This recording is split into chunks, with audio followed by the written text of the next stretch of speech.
Mortgage Minute today being brought to you by our friends at Geneva Financial. Easy for me to say. Brought to you by our friends at Geneva Financial. When you're ready for that next home loan, Geneva's got the programs and the products. You just need to make the call, 800-306-1990, 800-306-1990. S&P 500 now down 29.6. The 10-year Treasury, if my computer screen will update for me, is down 5 basis points, 3.78.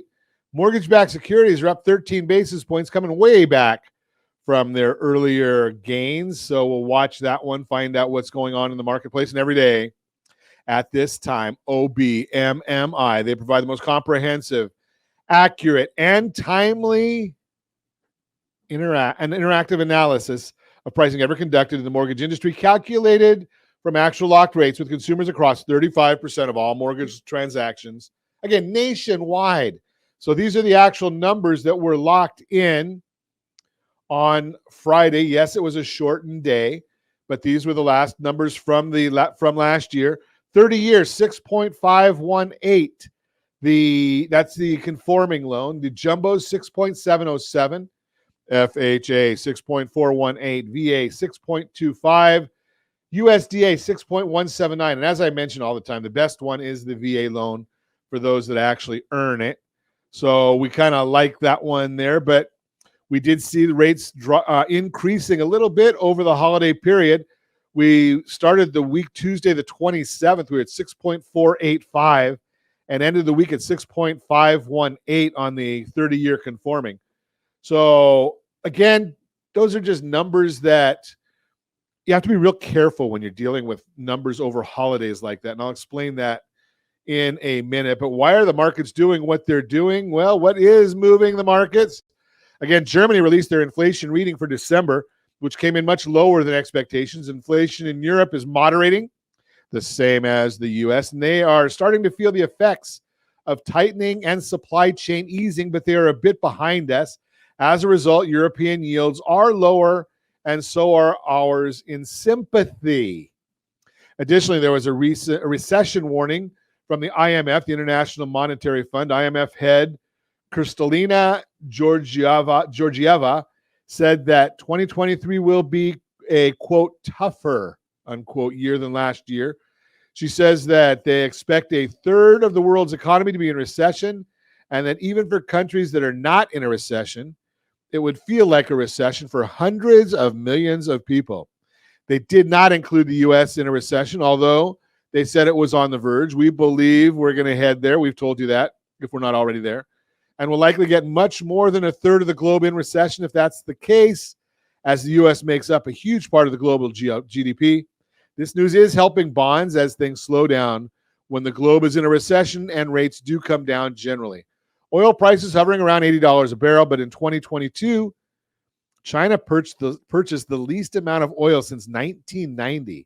If they get fully reopened and begin purchasing a more normal amount of oil, according to Peter Bookvar, he believes it may push prices back to $120 to $125 per barrel on the conservative side, which would be not good for inflation. CoreLogic Home Price Index. CoreLogic released their Home Price Index report, showing that home prices declined by 0.2% in November and are up 8.6% year over year, which is a decline from 10.1%. According to CoreLogic, home prices have only declined 1.8% from their peak, even among 7% mortgage rates, and are all at the talk of affordability.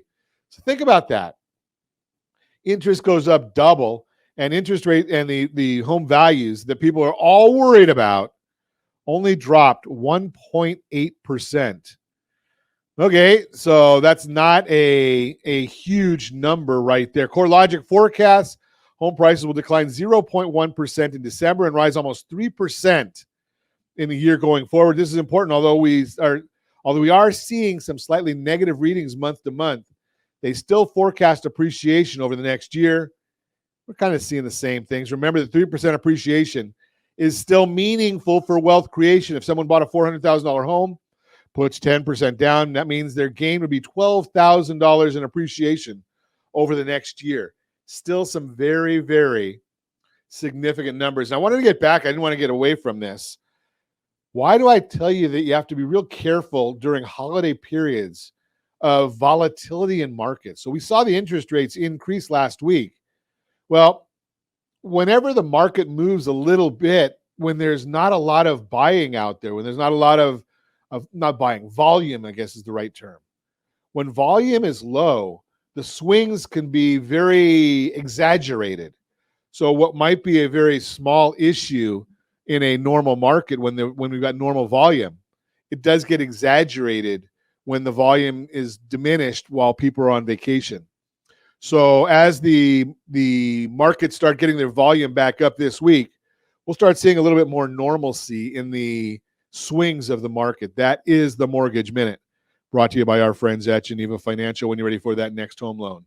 Geneva's got the programs and the products. You just need to make the call, 800 306 1990, 800 306 1990.